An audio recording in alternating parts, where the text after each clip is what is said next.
नमस्कार मित्रों, आज से हम भारत के एक और महान संत श्री ज्ञानेश्वर महाराज की जीवन कथा शुरू कर रहे हैं। मेरे चैनल पर आपने अब तक स्वामी विवेकानंद जी की आत्मकथा, पौहारी बाबा की जीवनी और स्वामी विवेकानंद रचित कर्मयोग का संपूर्ण ऑडियो बुक सुना है। योगीराज लाहिड़ी महाशय की जीवनी के भी 17 भाग प्रसारित हो चुके हैं। करीब 2 लाख आग्रहियों ने अब तक ये ऑडियो बुक सुने हैं। इस समर्थन के लिए आप सबका धन्यवाद। कुछ समर्थकों ने महाराष्ट्र के विलक्षण संतों की जीवनी हिंदी में सुनने की जिज्ञासा रखी थी। वर्तमान सीरीज उसी दिशा में प्रथम प्रयास है। यह सीरीज मूलतः श्रीमान लक्ष्मण रामचंद्र पंगारकर द्वारा लिखित पुस्तक पर आधारित है। आग्रह करूंगा, सटीक जानकारी के लिए यह पुस्तक खरीदकर जरूर पढ़ें। इसके साथ कुछ अन्य प्रचलित जनश्रुतियों का भी सहयोग लिया गया है। विषय प्रवेश करने से पहले आग्रह है, चैनल को सब्सक्राइब कर लें और वीडियो को लाइक और शेयर भी। इस एक सहायता से सनातन की प्रामाणिक जानकारी आप तक पहुंचाने के हमारे प्रयास में उत्साहवर्धन होता है। तो आइए आज का प्रसंग शुरू करते हैं। प्रस्तावना। ज्ञानेश्वर महाराज महाराष्ट्र के भक्ति मार्ग के आद्य प्रवर्तक हैं। अद्वैत और भक्ति अथवा निर्गुण और सगुण का ऐक्य प्रतिपादन करने वाले भागवत धर्म के प्रमुख संस्थापक हैं। एकनाथ, तुकाराम आदि पाश्चात्यकालीन सब भक्तों के ही नहीं, अखिल महाराष्ट्र के वह धर्म गुरु हैं। महाराष्ट्र तथा मराठी भाषा पर उनके सबसे अधिक शाश्वत और अनगिनत उपकार है। उनका दिव्य चरित्र अनेक कवियों ने गाया है। सहस्त्रों भक्तों ने उनका गुण कीर्तन किया है। उनके उपदेश से सहस्त्रों जीव कृतार्थ हुए हैं। उनके ग्रंथ और उनका नाम ही भावार्णव पार कराने वाली अभंग नौका है। हम इस सीरीज में इन्हीं महाराज ज्ञानेश्वर के जीवन चरित्र को जानेंगे। तो आइए प्रवेश करते हैं पहले अध्याय में। प्रथम अध्याय, श्री ज्ञानेश्वर कालीन महाराष्ट्र।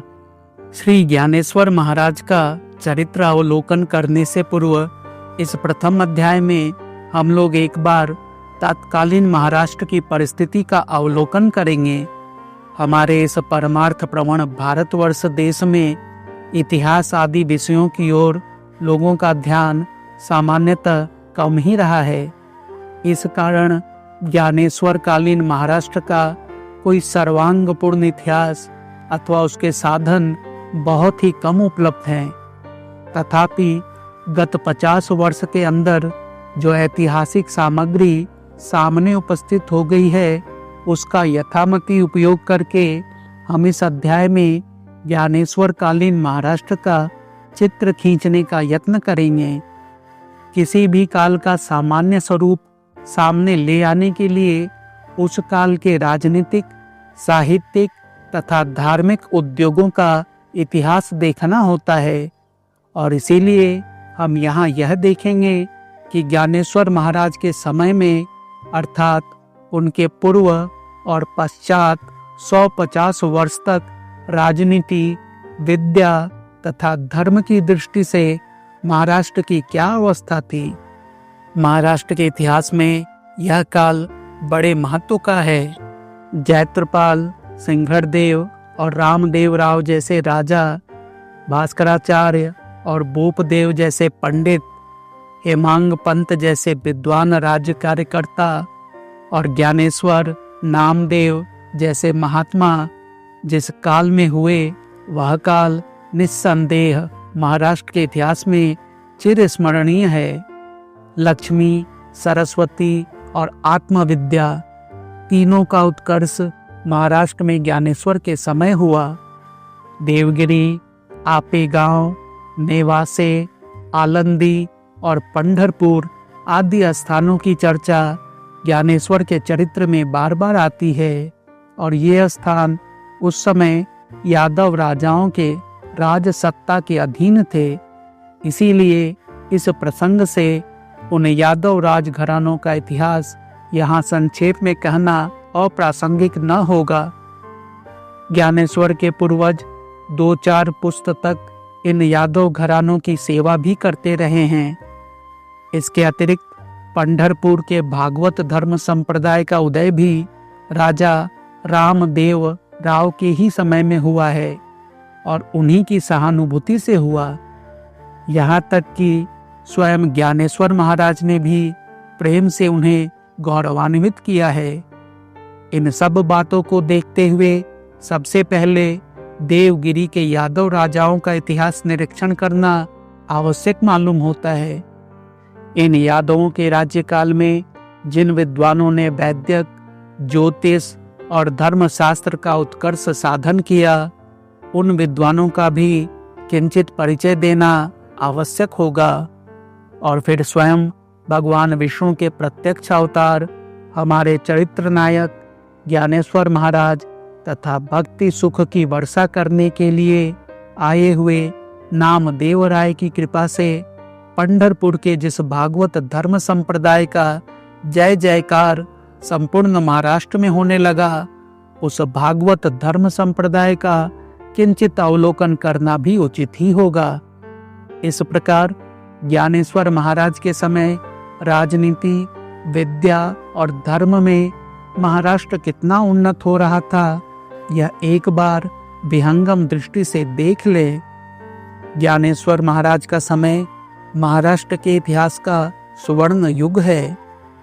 देवगिरी के यादव राजा, इस राजवंश के दूसरे राजा जैतुगी और तीसरे राजा सिंघड़ के राज्यकाल में श्री ज्ञानेश्वर महाराज के परदादा त्रयंबक पंत और रामदेव राव के राज्यकाल में स्वयं ज्ञानेश्वर महाराज थे।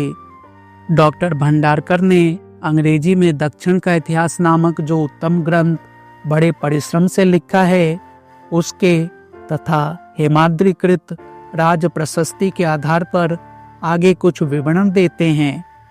देवगिरी के यादव, जिन्हें मराठी में जाधव भी कहते हैं, राजा द्वारकाधीश श्री कृष्ण भगवान के ही विश्वविख्यात वंश में हुए। इस वंश के प्रथम स्वतंत्र राजा बिल्लभ ने देवगिरी राज्य को बढ़ाकर उसे साम्राज्य पद आरूढ़ किया। इनके 18वें पूर्वज दृढ़ प्रहारी नामक राजा थे। यही देवगिरी के यादव राजकुल के प्रथम पुरुष हुए। दृढ़ प्रहरारी के बेटे सेऊड़ चंद्र थे। इन्हीं के पराक्रम से नासिक से लेकर देवगिरी तक के प्रदेश का नाम सेऊड़ देश पड़ा। इसी सेऊड़ देश का अधिकांश भाग मुसलमानों के राज्यकाल में खान देश कहलाने लगा। दृढ़ प्रहरारी से भिल्लव तक यानी संवत्सर 1244 तक जो 18 राजा हुए, वे सार्वभौम नहीं थे। भिल्लभ ने चालुक्य वंश के सोमेश्वर नामक सार्वभौम राजा को जीतकर तथा उसका राज्य अपने राज्य में जोड़कर सार्वभौम पद प्राप्त किया। हेमाद्री ने अपनी राज प्रशस्ति में कहा है, भिल्लभ ने श्रीवर्धन के अंतल राजा, प्रत्यंडक के एक दुष्ट राजा, मंगल वेष्टक के वज्री राजा, कल्याण के चालुक्य राजा और होयसेल यादवों के नृसिंह राजा को जीतकर अपना राज्य और यश विस्तृत किया। भिल्लभ ने इस प्रकार अपने पराक्रम से अनेक देश जीतकर कृष्णा नदी के उत्तर अपना विस्तृत राज्य सुस्थिर किया, पर उसे वह बहुत काल तक भोग न सके। भिल्लभ के समय के शिलालेखों और दान पत्रों में देखते हैं कि उन्होंने अपने नाम के साथ प्रताप चक्रवर्ती, समस्त भुवनाश्रय, पृथ्वी वल्लभ, महाराजा धीराज इत्यादि बिरुदावली जोड़ी है। भिल्लभ ने संवत 1244 के लगभग देवगिरी में अपना राजधानी स्थापित किया। इसके पूर्व दृढ़ प्रहरारी के समय में यादवों की राजधानी श्रीनगर में थी। डॉक्टर भंडारकर के मतानुसार यह श्रीनगर वर्तमान चंद्रादित्यपुर उर्फ चांदूर है, जो नासिक जिले में है। भिल्लभ ने देवगिरी में अपने साम्राज्य की प्राण प्रतिष्ठा की। हेमाद्रि कहते हैं, शंकर के प्रसाद से दिव्य शक्ति पाए हुए भिल्लभ ने अचल संपत्ति, अपार वैभव और नानाविध विलास से युक्त और दंड का मंडल अर्थात महाराष्ट्र के लिए भूषणभूत होने वाली देवगिरी नामक नगरी स्थापित की। इसके बाद से यादव राजा देवगिरी में रहने लगे। इसी देवगिरी का नाम मुसलमानों ने दौलताबाद रखा। भिल्लभ रामेश्वर से नर्मदा तक का संपूर्ण प्रदेश जीत लेना चाहते थे, परंतु यादवों की दूसरी शाखा, जो इतिहास में होयसल यादवों के नाम से प्रसिद्ध है, मैसूर की ओर उसी दृढ़ता और पराक्रम के साथ राज्य कर रही थी। इस शाखा में उस समय वीर बल्लाल राजा थे। वह भी भिल्लभ जैसे ही पराक्रमी थे। संवत 1248 में धारवाड़ में इन दोनों का युद्ध हुआ और लोकुंडी नामक स्थान में भिल्लभ की फौज परास्त हो गई और भिल्लभ को लौटना पड़ा। इसके पश्चात भिल्लभ बहुत दिन तक नहीं जिए। संत ज्ञानेश्वर की जीवनी का प्रथम भाग यहीं तक। अगले भाग में हम जानेंगे भिल्लभ के बाद देवगिरी राज्य पर किसने शासन किया। उम्मीद है यह नवीन सीरीज आपको पसंद आ रहा है। अगर यह प्रयास पसंद आया हो तो वीडियो को लाइक और शेयर कर दे और चैनल को सब्सक्राइब भी कर ले।